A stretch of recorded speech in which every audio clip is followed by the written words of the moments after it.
সংগ্রামী সাথী বন্ধুগণ, গাজীপুর জেলা এবং মহানগর কর্তৃক আয়োজিত আজকের এই আলোচনা সভার সম্মানিত সভাপতি, বিশেষ এবং বিভিন্ন রাজনৈতিক দলের নেতৃবৃন্দ, সময় খুব সংক্ষিপ্ত যে কারণে সবার নাম নেওয়া সম্ভবপর হচ্ছে না। এখানে আছেন সাদিকুজ্জামান খান, আমি বাংলাদেশ জামাত ইসলামী সদর মেট্রো থানা গাজীপুর মহানগর, আব্দুল বাসিরুল্লাহ বাংলাদেশ ইসলামী ছাত্র শিবির গাজীপুর জেলার সংগ্রামী সাবেক সভাপতি, এছাড়া আছেন আমাদের গণ অধিকার পরিষদের গাজীপুর জেলার সদস্য সচিব মোবারক হোসেন ভাই,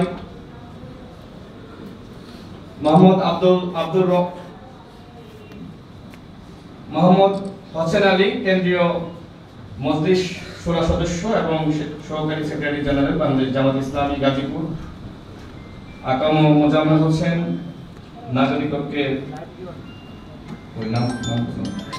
দুঃখিত, আসলে নামগুলো এখানে সঠিকভাবে লিখতে পারিনি। তো আমি আমার সরাসরি বক্তব্যে চলে যাচ্ছি। সংগ্রামী সাথী ও বন্ধুগণ, আজকের আলোচনার বিষয়বস্তু রাষ্ট্র সংস্কার। যে গণ অভ্যুত্থান হয়েছে কেন, কি জন্য? রাষ্ট্র সংস্কারের জন্য। 2018 সালে আমরা পুরো সংস্কার আন্দোলন করেছিলাম। সেই আন্দোলন ছিল একটি সফল আন্দোলন। এই আন্দোলনের পরে আমরা যখন ছাত্র সংগঠন গঠন করেছি, যুব সংগঠন গঠন করেছি, আমরা যখন পেশাজীবী এবং শ্রমিক সংগঠন গঠন করেছি এবং সর্বশেষ আমরা গণ অধিকার পরিষদ গঠন করেছি, তখন আমরা সবার মাঝে যে বাক্যটি ছড়িয়ে দিয়েছিলাম সেটি হলো, আমরা পুরো সংস্কার আন্দোলন করেছি, এখন আমাদেরকে রাষ্ট্র সংস্কার করতে হবে। আমরা এখন রাষ্ট্র সংস্কারের যে লড়াই, সেই লড়াই আমরা চালিয়ে যাচ্ছি। গত 5 আগস্ট শেখ হাসিনা স্বৈরাচার বাংলাদেশ ছেড়ে তার দাদাবাবুদের রাষ্ট্র ভারতে হেলিকপ্টারে চড়ে পালিয়ে গিয়েছে। শেখ হাসিনা পালিয়ে গিয়েছে, কিন্তু তার দোসররা কিন্তু পালিয়ে যায়নি। আজকে প্রশাসন থেকে শুরু করে সর্বত্র, এমনকি বিরোধী দলের মধ্যেও আওয়ামী দোসররা বিরাজ করছেন। সেই আওয়ামী দোসররা আজকে বিভিন্ন জায়গায় লুট করছে, আজকে বিভিন্ন জায়গায় হানাহানি করছে, নির্যাতন করছে, নিপীড়ন করছে, প্রতি বিপ্লব ঘটানোর চক্রান্ত করছে। কিন্তু বাংলাদেশে কোনো প্রতি বিপ্লব আমরা হতে দিব না। আওয়ামী লীগ যতই চক্রান্ত করুক না কেন, আওয়ামী লীগের চক্রান্ত এর আগে আমরা রুখে দিয়েছি। সচিবালয়ের সামনে একের পর এক চক্রান্ত করছিল, সেখানে আনসার কু ঘটানোর চক্রান্ত করেছিল। আমাদেরকে বলা হয়েছিল এটি বন্ধ করার জন্য, আমরা গিয়েছিলাম এবং আনসার কু আমরা উৎখাত করে দিয়েছি। বিচার বিভাগে সেখানে কু ঘটানোর চক্রান্ত হয়েছিল, সেখানে আমরা গিয়েছি, সেই বিচার বিভাগীয় কু আমরা নস্যাৎ করে দিয়েছি। এরকম বিভিন্ন জায়গায় একের পর এক আন্দোলন সৃষ্টি করা হচ্ছে, দেশকে অস্থিতিশীল করার চক্রান্ত করছে। আমরা সকল চক্রান্ত ঐক্যবদ্ধ থাকার মাধ্যমে রুখে দেব ইনশাআল্লাহ। এখানে বাংলাদেশ জামাত ইসলামী নেতৃবৃন্দ বক্তব্য রেখেছেন, বিএনপি নেতৃবৃন্দ আসার কথা ছিল, কিন্তু তারা কেন আসেনি জানি না, আমাদের নেতৃবৃন্দ বলতে পারবেন। আমরা আগামীতে চাই জাতীয় ঐক্য এবং সংহতির সরকার। কারণ কি বন্ধুগণ? কারণ এই মুহূর্তে যদি আমরা জাতীয় ঐক্য এবং সংহতি প্রতিষ্ঠা না করতে পারি, তাহলে 71-এর পরে বাংলাদেশে কি হয়েছিল 90 পর্যন্ত আপনারা সকলেই জানেন। দেশ কখনোই স্থিতিশীল ছিল না। একজন ক্ষমতা দখল করে তাকে হটিয়ে আরেকজন, এরকম বারবার কিন্তু ক্ষমতার পালাবদল হয়েছে। দেশে কোনো সাস্টেইন অবস্থা ছিল না। ক্ষমতা দখল করার জন্য এরশাদ সহ অনেকে বিভিন্ন ভাবে চেষ্টা করেছে, কিন্তু আমরা সেই ক্ষমতা দখলের রাজনীতি আমরা এখন আর চাই না। আমরা চাই স্বাধীনতার পরে সিদ্ধান্ত নিতে ভুল হয়েছিল, যে কারণে জাতি এবং দেশ এক ধরনের ব্যর্থ হয়েছে। স্বাধীনতার 53 বছর পরে আমরা নতুন করে স্বাধীন হয়েছি। এখন আমাদেরকে অবশ্যই ঐক্য এবং সংহতির রাজনীতি আমাদের চেষ্টা করতে হবে। একজন আজাদের উত্তর দেন, একজন উত্তর দেন। আমি বক্তব্য বাড়াবো না, প্রোগ্রামটা যেভাবে সম্পূর্ণ হওয়ার কথা ছিল, অনেকে বক্তব্য রেখেছে, যে কারণে আসলে আমার সর্বশেষ বক্তব্যের সময় খুবই সীমিত। একজন আজাদের উত্তর দেন, আমি অল্প সময়ের মধ্যে শেষ করব। তো আমি যেটি বলছিলাম আমরা দ্বিতীয়বার স্বাধীন হয়েছি, আমাদেরকে এখন ঐক্য এবং সংহতি প্রতিষ্ঠা করতেই হবে। জনগণের মধ্যে কোনো বিচ্ছেদ, কোনো বিভেদ থাকা যাবে না। বিএনপি, জামাত ইসলাম, গণ অধিকার পরিষদ, ইসলামী আন্দোলন বাংলাদেশ, নাগরিক ঐক্য বাংলাদেশ, জাসদ সহ সকল দলকে ঐক্যবদ্ধভাবে সরকার গঠন করতে হবে। বিএনপির ভারপ্রাপ্ত চেয়ারম্যান জনাব তারেক রহমান তিনি গত পরশুদিন ঘোষণা দিয়েছেন আগামীতে জাতীয় সরকার গঠন করা হবে। এই ঘোষণা, এই বক্তব্য শুধু তার একার নয়। আমরা 42টি দল আমরা যে আন্দোলন করেছি যুগপৎভাবে, সেই আন্দোলনের মূল বক্তব্য ছিল আগামীতে জাতীয় সরকার, ঐক্য এবং সংহতির সরকার প্রতিষ্ঠা করতে হবে, রাষ্ট্র সংস্কার করতে হবে, বিচার বিভাগের স্বাধীনতা নিশ্চিত করতে হবে, নির্বাচন কমিশনকে ঢেলে সাজাতে হবে এবং একই সাথে বাক স্বাধীনতা নিশ্চিত করতে হবে, আমাদের স্বাধীনতা সার্বভৌমত্ব রক্ষা করতে হবে। এই দাবিগুলো আমরা মানুষের সামনে দিয়েছিলাম। একই সাথে এটিও বলা হয়েছিল দুইবারের বেশি পর কেউ প্রধানমন্ত্রী হতে পারবে না। দুইবারের বেশি যদি কেউ প্রধানমন্ত্রী হয়, সে হবে শেখ হাসিনা। সুতরাং দুইবারের বেশি কোনো প্রধানমন্ত্রী নয়।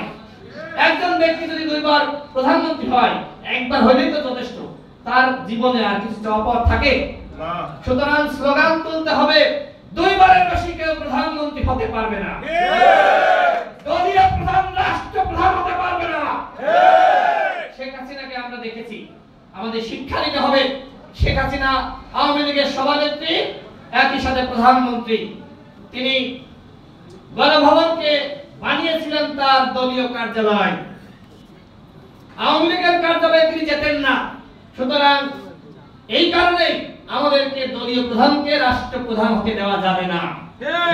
এই যে রাষ্ট্র সংস্কারের রাজনীতি শুরু হয়েছে, এই রাজনীতি শুধুমাত্র গণ অধিকার পরিষদের রাজনীতি না, এই রাজনীতি বিএনপির রাজনীতি, এই রাজনীতি বাংলাদেশ জামাত ইসলামের রাজনীতি, এই রাজনীতি নাগরিক ঐক্য বাংলাদেশ জাসদের রাজনীতি, এই রাজনীতি বাংলাদেশের প্রত্যেকটি বামপন্থী এবং ইসলামিক রাজনৈতিক দলগুলোর রাজনীতি। রাষ্ট্র সংস্কার না হলে এই স্বাধীনতা ব্যর্থ হবে। রাষ্ট্র সংস্কার আমাদের করতে হবে এবং সেই রাষ্ট্র সংস্কার যতক্ষণ না পর্যন্ত হবে, আমাদের সংগ্রাম চালিয়ে যেতে হবে। সংগ্রাম ব্যতীত কখনোই স্বাধীনতা সার্বভৌমত্ব রক্ষা করা যায়নি। বন্ধুগণ, আমরা স্বাধীনতা অর্জন করেছি, ৭১ অর্জন করেছিলাম, কিন্তু কি আসলে প্রকৃত স্বাধীনতা আমরা পেয়েছি? না, আমরা প্রকৃত স্বাধীনতা পাই নাই। কারণ ৭১ পরে শেখ মুজিব বাকশাল কায়েম করেছিল, মানুষ তার সমালোচনা করতে পারতো না, কিন্তু বাংলাদেশের গণতন্ত্রকে সর্বপ্রথম গোলাপীকে হত্যা করেছিল শেখ মুজিব। এটা কি মিথ্যা বন্ধুগণ? এতদিন আমিও বলতে পারি নাই, এখানে আমাদের জামাত ইসলামীর মহানগরের আমির সাহেব আছে, সেও বলতে পারে নাই, বিএনপির কোন নেতা বলতে পারে নাই, কিন্তু এটি এখন বলার সময় এসেছে। বাংলাদেশে সর্বপ্রথম গণতন্ত্রকে হত্যা করেছে শেখ মুজিব। তিনি বঙ্গবন্ধু ছিলেন। ৭১ আগে আন্দোলন সংগ্রামে তার ব্যাপক ভূমিকা ছিল। ৭১ পরে তিনি যখন শাসক হন, তিনি পদে পদে ভুল করেছেন, বাংলাদেশের গণতন্ত্রকে হত্যা করেছেন, তারপরেও তার ভূমিকা আছে, অবদান আছে। কিন্তু আজকে আওয়ামী লীগ, শেখ হাসিনা বাংলাদেশে যা করেছে, গুম করেছে, খুন করেছে, সর্বশেষ নির্বিচারে মানুষকে পাখির মতন গুলি করে হত্যা করার নির্দেশ দিয়েছিল, গণহত্যা চালিয়েছে। একটি দল গণহত্যার পরে কখনোই ক্ষমা পেতে পারে বন্ধুগণ? না। একটি দল গণহত্যার পরে রাজনীতি করতে পারে বন্ধুগণ? না। আওয়ামী লীগের রাজনীতি গেজেট প্রকাশের মাধ্যমে আইন করে নিষিদ্ধ করতে হবে। এই গাজীপুর থেকে বলছি, আওয়ামী লীগের রাজনীতি যদি এই অন্তর্বর্তীকালীন সরকার নিষিদ্ধ না করে, তাহলে এই অন্তর্বর্তীকালীন সরকারের বিরুদ্ধে জনগণ আন্দোলন করবে। আমাদের সবার দাবি এই সরকারের কাছে আওয়ামী লীগকে নিষিদ্ধ করতে হবে। এরকম ফ্যাসিস্ট দল, খুনি দল, মাফিয়া তন্ত্র যারা কায়েম করেছে, গুম করেছে, আইনাগর সৃষ্টি করেছে, তারা বাংলার মাটিতে কখনোই রাজনীতি করতে পারবে না। তাদেরকে আমরা রাজনীতি করতে দিব না, তাদেরকে নিশ্চিন্ত করতে হবে। এই গাজীপুরে আমরা দেখেছি সাবেক মুক্তিযুদ্ধ বিষয়ক মন্ত্রী জাহাঙ্গীর, মেয়র জাহাঙ্গীর এবং আরেকজনের নাম কি, জাহিদ হাসান আছেন, এরকম চমকি আরো আছে, নাম আপনারা বলবেন। এরা গাজীপুরে মাফিয়া তন্ত্র কায়েম করেছিল। এই এলাকায় সাধারণ মানুষ কথা বলতে পারে নাই, সাধারণ মানুষকে জিম্মি করা হয়েছিল। আজকে বিএনপির মতন বড় দল, জামাতের মতন বড় দল গাজীপুরে একটা মিছিল করতে পারে নাই, গণ অধিকার পরিষদ কোনো সভা সমাবেশ করতে পারে নাই। কিন্তু বন্ধুগণ, সবকিছু শেষ আছে, ফয়সালা উপর থেকে হয়। পবিত্র কোরআনের প্রত্যেকটি বাক্য সত্য প্রমাণিত হয়েছে। পবিত্র কোরআনে যা যা বলা হয়েছিল, যারা সীমা লঙ্ঘন করে তারা কিন্তু একসময় আটকে যায়।